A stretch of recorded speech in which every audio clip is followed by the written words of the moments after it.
تو سبحان اللہ میں ہر قسم کے عیبوں سے اللہ کو پاک کر دینا، تمام عیبوں سے اللہ کیا ہے؟ لیس کمثلہ شیء، اس جیسا کوئی بھی نہیں. اس کو اصطلاح میں کہتے ہیں تنزیہ، منزہ ہے وہ ہر عیب سے.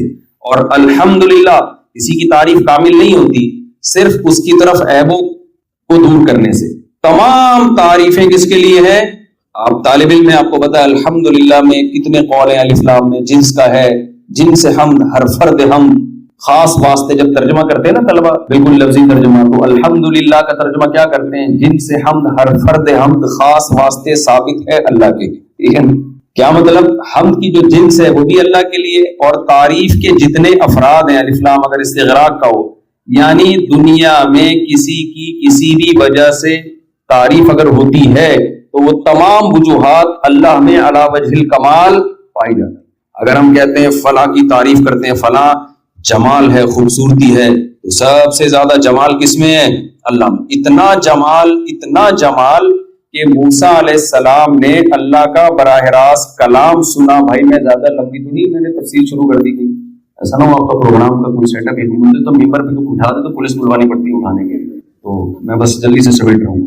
مزہ آ رہا ہے اصل میں مجھے یہ جمال اور موسیٰ علیہ السلام کا واقعہ بیان کرنے میں نا. تو جمال اللہ تعالیٰ کا، کہتے ہیں موسیٰ علیہ السلام واحد پیغمبر ہیں جنہوں نے اللہ سے اس زندگی میں دیدار کی خواہش کی ہے. کسی اور پیغمبر نے اللہ سے اس زندگی میں دیدار کی خواہش نہیں کی، یعنی یہاں دنیا میں. آخرت میں تو ہوگا. واحد موسیٰ علیہ السلام ہے. سوال پیدا ہوتا ہے بھائی کیوں؟ کیا اکیلے موسیٰ کو اللہ سے محبت تھی جو اللہ سے کہہ رہے ہیں ربی ارینی کیف تحیی الموتى، اے اللہ تو مجھے اپنا جلوہ دکھا.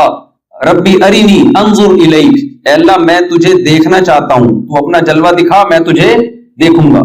یہ خواہش نہ آدم علیہ السلام نے کی، نہ ابراہیم علیہ السلام نے، نہ نوح علیہ السلام نے، نہ سید الانبیاء محمد صلی اللہ علیہ وسلم نے، کسی پیغمبر نے نہیں. اکیلے کس نے کی ہے یہ خواہش؟ موسیٰ علیہ السلام نے. سوال پیدا ہوتا ہے کیا باقیوں کو محبت نہیں تھی؟ نہیں بھائی، یہ تو سوال ہی پیدا نہیں ہوتا. موسیٰ علیہ السلام نے اس لیے اللہ سے اللہ کے دیدار کی خواہش ظاہر کی ہے کہ موسیٰ علیہ السلام اللہ سے براہ راست ہم کلام ہوا کرتے تھے، اللہ کا کلام براہ راست سنا کرتے تھے، بیچ میں فرشتے کا واسطہ نہیں تھا. آپ کو پتہ ہے کسی کا کلام سن کے اس سے محبت پیدا ہوتی ہے، ایک بھڑکتی ہے آگ محبت کی. اگر کلام خوبصورت ہو، فون آیا آپ کے پاس، ہیلو کی آواز آئی، مختلف طریقوں کی ہیلو کی آوازیں آتی ہیں، آپ نے بولا السلام علیکم، وہاں سے جواب آیا وعلیکم السلام. بعض جواب ایسے رپلائی ہوتا ہے آپ کہتے ہو ابھی لینڈ کارڈ، بات ہی نہیں کرو. بعض دفعہ ایسی آواز آتی ہے وعلیکم السلام کی، انسان کہتا ہے بس اب فون کو رکھنا ہی نہیں. انسان کی فطرت ہے وہ اچھی آواز کی طرف مائل ہوتا ہے، اور جس کی آواز میں خوبصورتی ہو اس کے دیدار کی طرف بھی مائل ہوتا ہے. پھر وہ آواز سے محبت بڑھتی ہے، عشق بڑھتا ہے. تو موسیٰ علیہ السلام نے جب براہ راست اللہ کا کلام سنانا، اس کی چاشنی اتنی زیادہ محسوس کی، اس کی لذت اتنی زیادہ محسوس کی کہ بےتاب ہو گئے کہ میں اللہ تیرا دیدار کیے بغیر اب چین سے نہیں بیٹھ سکتا. اور اللہ تعالیٰ بھی حضرت موسیٰ کو یہ کہہ سکتے تھے کہ لن ترانی، تو ہرگز مجھے نہیں دیکھ سکتا. یہ اللہ نے کہہ دیا. اس کہنے کے بعد حضرت موسیٰ کے لیے مزید کسی دلیل کی ضرورت تھی؟ بولو بھائی. جب اللہ نے کہہ دیا، اللہ نے یہ بھی نہیں کہا لا ترانی کہ تو نہیں دیکھ سکتا، لن ترانی، it isn't possible for you to watch me or to see me. اب آپ انگلش میں کون سا صحیح لگے گا وہ آپ خود لگا دیجیے گا.